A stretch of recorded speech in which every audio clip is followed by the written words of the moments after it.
जिरगा tribal elders का होता है, बड़ों का होता है। हज़ारों की तादाद में लोगों को लाना वो जिरगा नहीं होता, उसको कुछ और कहते हैं, उसको जिरगा नहीं कहते हैं। दूसरा कि एक तरफ आप जिरगा कह रहे हैं, एक तरफ आप अदालत कह रहे हैं। हम किसी भी सूरत में, ये पाकिस्तानी गवर्नमेंट का फैसला है कि हम किसी भी सूरत में कोई पैरेलल जुडिशल सिस्टम की इजाज़त नहीं दे सकते। और जो बैन करने की वजह जो 2 दिन पहले हुआ, उसकी भी मेन वजह यही थी कि आप एक तरफ अपने स्टेट इंस्टीट्यूशंस को गालियां दे रहे हैं, आप एक तरफ अपनी पुलिस को गालियां दे रहे हैं, आप फिर वो नस्ली इम्तियाज़ को आगे ला के आप कौम को एक डिवीजन की बात कर रहे हैं। आपके पॉलिटिकल चीज़ें आप ज़रूर करें, आप उनके हकूक़ की बात है आप ज़रूर करें, लेकिन आप इस तरह स्टेट और खुलेआम दे रहे हैं। आप सोशल मीडिया चले जाएं, आप उनके लीडर्स की तकरीरें उठा लें, मौजूद हैं, किस गलीज़ ज़ुबान में वो इस्तेमाल करते हैं लैंग्वेज, वो आप सबके सामने। लेकिन उस सारी चीज़ में आप इंस्टीट्यूशन के ख़िलाफ़ कौम को खड़ा करने की कोशिश करें, ऑल्दो के आपके सामने है कि उनके साथ कितने लोग हैं कितने लोग नहीं हैं, उसकी इजाज़त नहीं दी जा सकती। हमारे इल्म में है कि 1-2 बड़ी पॉलिटिकल पार्टीज़ के लोग जब पीटीएम के लीडर्स के साथ मिले, उन्होंने कहा अगर हकूक़ की बात करनी हम आपके साथ हैं, लेकिन ये नहीं हो सकता कि आप हकूक़ की बात करो और साथ बंदूक उठाने की भी बात करो, साथ कुछ और बातें भी करो, उसकी हम इजाज़त नहीं देते। उसके बाद वापस उन्होंने उनसे रब्ता नहीं किया।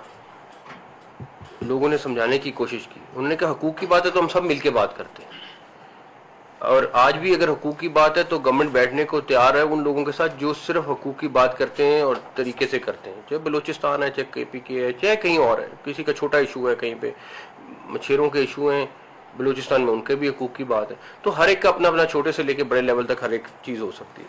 लेकिन ये नहीं हो सकता कि आप कई सालों से स्टेट इंस्टीट्यूशन को गालियां देते रहे और हम चुप करके बैठे रहे। अब दुनिया की मिसालें ले लें, आप अपने हमसाया मुल्क की मिसालें ले लें कि जहाँ पे इस तरह होता है उनके साथ होता क्या है। ये तो इतने सालों के बाद इतना वेट करके कभी भी नहीं होता है। खैर, उसको बैन किया और उसके बाद KPK गवर्नमेंट ने 54 लोग थे जो फोर्स स्केड्यूल में डाले और 34 जो थे बलूचिस्तान ने डाले। और उसके बाद उनके डेफिनेटली सूबाई गवर्नमेंट्स भी और फेडरल गवर्नमेंट भी पाकिस्तान के लॉ के हिसाब से पाबंद हैं कि ऑफिस सील होते हैं, उनके मीडिया रिस्ट्रिक्शन बैन ऑर्गेनाइजेशंस की होती हैं, बैंक अकाउंट्स उनके बंद होंगे सारे के सारे, ट्रैवल रिस्ट्रिक्शंस आती हैं, आर्म लाइसेंस कैंसिल होते हैं और पासपोर्ट्स ID कार्ड कैंसिल होते हैं। अब हमारा सिर्फ एक चीज़ है कि ये तो हो गई बैन, अब जो भी किसी भी तरीके से उनको असिस्ट करेगा, जो भी किसी तरीके से उनको हेल्प आउट करने की कोशिश करेगा, वो भी इसी नरगे में आएगा। उसके ID कार्ड भी ब्लॉक होंगे, उसके पासपोर्ट भी ब्लॉक होंगे, चाहे वो किसी कैटेगरी में हो, किसी भी तरीके से हो। उसकी जो हमें अभी कल परसों में नोटिस में आया है कि जो लोग उनको हेल्प आउट करने की कोशिश कर रहे हैं, तो उनके लिए हमारा ये मैसेज है कि आप ज़रूर देखें, आप अपनी पॉलिटिकल एक्टिविटी करें, अपनी बाकी एक्टिविटी करें, लेकिन अगर आप लोग किसी भी तरीके से उनके साथ मुलव्वस पाए गए तो आपके खिलाफ भी वही एक्शन होगा जो एक बैन ऑर्गेनाइजेशन का ये लॉ के हिसाब से चलता है। अब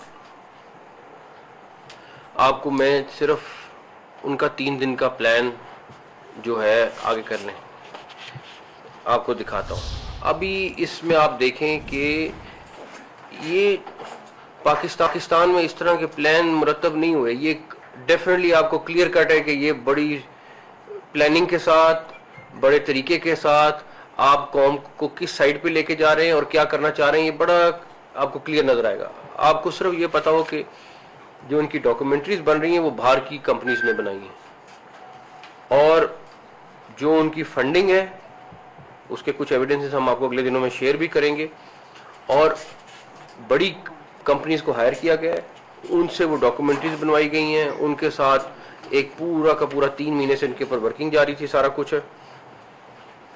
आपके जो भी पीछे मास्टर्स हैं उनके लिए हमारा क्लियर मैसेज है कि अगर आप हमारे मुल्क में ऐसा करेंगे तो हम आपके साथ उसी तरह का सलूक करेंगे।